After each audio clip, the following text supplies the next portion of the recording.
알고 있나요? 북녘에 세운 우리의 희망. 그곳에서 함께 보낸 10년이 넘는 세월을. 놀라운가요? 하지만 더 놀라운 것은 우리가 몰라도 너무 모른다는 사실. 지금 만나보세요. 우리가 알아야 할 그곳의 이야기를. 서울에서 약 60km, 인구 30만이 사는 황해북도 개성. 맞아요. 우리가 평양만큼 많이 들어본 그 고려의 수도 개성입니다. 개성은 당시 국제무역의 메카였던 벽난도를 근처에 두고 있어서 상업적으로도 꽤 번성한 도시였어요. 이곳에서 높은 지식과 성실함으로 외국과의 무역을 담당했던 공신이 바로 그 유명한 개성상인이고요. 고려의 충신 정몽주와 선주교로 유명한 곳이기도 하죠. 거대한 역사가 시작된 땅, 개성의 이야기가 더 궁금해지지 않나요? 이곳 개성이 우리 언론에 오르내린 것은 분단 이후 첫 남북 정상회담이 열린 이후였어요. 2000년 6월 15일 남측 김대중 대통령과 북측의 김정일 국방위원장 두 정상이 6.15 공동선언을 발표했는데 그 선언에는 앞으로 남북의 평화를 이루면서 경제적으로 서로에게 도움이 되는 일을 많이 하자라는 약속이 포함돼 있었죠. 함께 일하는 공업단지를 지었으면 좋겠는데 어디로 할지 고민이었어요. 이때 나타난 도시가 짜잔! 바로 개성이었습니다. 당시 개성공단이 있던 자리에는 6만여 명의 북측 군인들이 주둔하고 있었는데 북측은 이런 군사적 요충지를 내어주고 공단을 짓도록 해주었죠. 남과 북은 개성에 공단을 지어 경제협력의 기반을 만들고 개성공단을 통해 우리가 만든 물건을 세계로 수출하여 개성을 동북아시아에서 가장 핫한 도시로 만들겠다고 생각했습니다. 그 꿈에 날개를 달고 북이 제공한 2천만 평 중 100만 평의 땅 위에 도로가 깔리고 전기와 통신망이 연결되고 공장이 세워지고 편의점과 식당, 호텔, 병원, 공원이 지어졌죠. 우리처럼 분단을 겪고 통일을 이뤘던 독일인들조차 상상치 못했던 일이라며 놀랐다는데요. 와우. 세계가 주목하는 것이 당연할 만큼 개성공단은 6.15 공동선언이 낳은 희망 그 자체였습니다. 공단 개발이 시작되고 우리 기업의 공장이 하나 둘 지어지고 그 후 10여 년의 시간이 지나면서 남측의 125개의 제조업 기업이 자리를 잡았습니다. 그중 60%는 섬유 봉제, 가죽, 가방, 신발 등 사람의 손을 많이 필요로 하는 업종이었기 때문에 개성시는 물론 개풍군, 장풍군 일대 주민들이 일을 하기 위해 모여들었어요. 드디어 개성공단이 돌아가고 2004년 12월 첫 상품인 냄비가 만들어졌는데요. 이 냄비는 생산된 지 2시간 만에 서울에 있는 백화점에 도착해 통일 냄비라 불리며 불티나게 팔려나갔다고 해요. 이후로도 개성공단에서는 중고생들이 매일 입는 교복, 우리가 입는 옷, 양말, 속옷, 그리고 생활용품인 전기밥솥, 식기도자기, 아웃도어 의류, 신발, 스마트폰 부품 등등 다양한 제품들이 생산됐습니다. 우리 일상생활 곳곳에 북측 사람들의 손길이 깃든 물건을 쉽게 만날 수 있었다니 신기하지 않나요? 개성공단에서 만든 제품들은 품질이 아주 좋았습니다. 그곳에서 북측 노동자들과 함께 일했던 남측 기업들은 북측 노동자들이 무척 꼼꼼하고 노련하다고 평가했어요. 그렇다면 북측 노동자들은 얼마의 월급을 받았을까요? 답은 개성공단이 시작됐을 때 북측 노동자들의 임금은 월 50달러로 한 달에 약 6만 원 정도였어요. 북측은 더 많은 기업이 개성공단에서 성공하기를 바랬는데요. 경제협력이 활발해지는 만큼 평화도 더 굳건해질 거라고 믿었던 거죠. 실제로 개성공단의 경제적 가치는 대단했습니다. 네, 개성공단의 장점은 첫째는 같은 말을 씁니다. 언어 소통이 잘 되어집니다. 그리고 저임의 우수한 손재주와 두뇌를 가지고 있습니다. 게다가 여기는 물류비가 안 들거든요. 약 60km 거리인데 그런 1시간 거리에 그런 우량의 근로자가 있다는 거에 대해서는 우리 남한 기업인들에게는 대단한 기회이죠. 세계적인 경쟁력을 갖출 수 있는 거예요.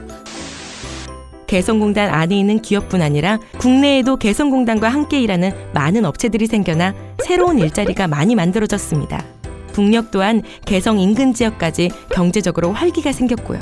남북의 경제협력 효과에 대해 세계적 투자회사 골드만삭스는 이렇게 말했다고 해요. 한국이 통일한다면 2040년대 들어 독일과 일본을 추월해 1인당 국민소득 8만 6천 달러에 육박하는 세계 두 번째 경제 강국이 될 것이라고요. 만드는 제품마다 고퀄리티를 자랑하는 금손. 개성공단의 북측 노동자는 5만 5천 명이었습니다. 여기에 남측 노동자 1,000여 명이 함께 생활했는데요. 오랜 세월 몰라도 너무 모른 채 살아온 남과 북의 노동자들은 어땠을까요? 처음에는 말 때문에 생기는 소통에 문제가 있었죠. 오늘 야근하실 수 있으세요? 네, 일 없습니다. 아니요, 일이 있어서 야근을 해야 된다고요. 일 없습니다는 북측에서 괜찮습니다라는 말이었어요. 그리고 문화가 달라 오해가 생기기도 했어요. 북측 여성 노동자가 찢어진 청바지를 입은 남측 관리자에게 법인장 선생님, 첫 대면인데 고지처럼 찢어진 청바지를 입고 계시면 어떡합니까? 라고 혀를 찼다는 얘기도 재밌는 에피소드였습니다. 10여 년의 시간은 강산만을 바꾼 게 아니었어요. 그곳의 사람들은 차츰 아, 저들은 저렇게 생각하는구나. 내가 맞고 저들은 틀린 게 아니라 다른 거구나 하면서 서로를 이해하며 맞춰가게 되고 서로에게 익숙해지게 되었죠. 참으로 다양한 다름이 공존하는 곳. 그래서 더 가치 있는 곳. 개성공단은 총부리가 아닌 냄비가 반짝이고 싸움이 아닌 웃음이 번지는 평화의 산실이었습니다. 하지만 개성공단에는 좋은 일만 있지 않았습니다. 개성공단은 10여 년의 세월 동안 정치 군사적인 문제로 신규 투자 계획이 중단되기도 했고 출입이 통제되기도 하는 등 많은 시련을 겪었습니다. 그러다 2013년에는 160여일간 공단 운영이 중단되었다가 다시 가동되는 일도 있었습니다. 남측 기업인들이 공장에 돌아오자 북측 노동자들이 달려나와 걱정해주고 이전보다 훨씬 더 열심히 회사를 위해 일하는 모습을 보였다니 개성공단이 이들에게도 얼마나 소중한 곳이었는지 짐작할 만하죠. 그러다 2016년 2월 10일 당시 우리 정부가 개성공단 중단을 통보하면서 결국 개성공단은 지금까지 멈춰서 버리고 말았습니다. 개성공단에서 생활하던 우리 기업과 근로자들은 부랴부랴 짐을 싸서 내려오느라 10년이 넘도록 함께 지낸 북측 사람들과 제대로 된 인사도 나누지 못하고 헤어져야만 했죠. 어떤 사장님은 하루아침에 재산을 잃었고 어떤 노동자는 실업자가 되었습니다. 모두가 개성공단의 문이 다시 열리길 간절히 바라고 또 바랬습니다. 그렇게 2년의 시간이 흐르고 2018년 판문점 선언이라 불리는 남북 정상회담이 열리며 다시금 한반도에 평화와 통일의 바람이 불기 시작했습니다. 환경이 조성되는 대로 개성공단과 금강산 관광 사업의 정상화도 이루어질 것입니다. 아무런 전제 조건이나 대가 없이 개성공업지구와 금강산 관광을 재개할 용의가 있습니다. 개성공단에도 봄이 찾아올 수 있을까요?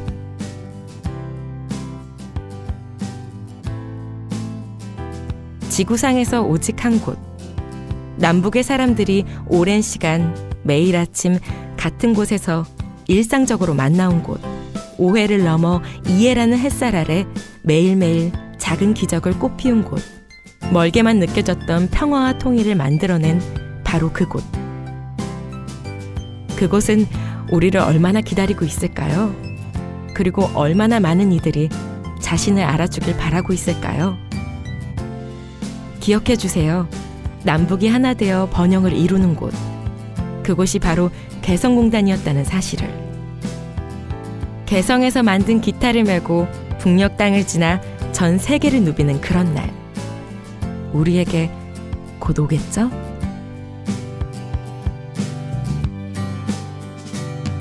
우리 함께하는 이 순간 완벽하진 않아도 조금 어설퍼도 너와 내가 함께한단 그 사실 그것 하나만으로 우린 뭐든 해낼 수 있죠. 그것 하나만으로 우린 세상을 바꿀 수 있어. 언제나 힘들고 지칠 때마다 나를 일으켜주던 우리의 꿈 서로를 믿고 의지하며 이제는 영원히 함께하자. 우리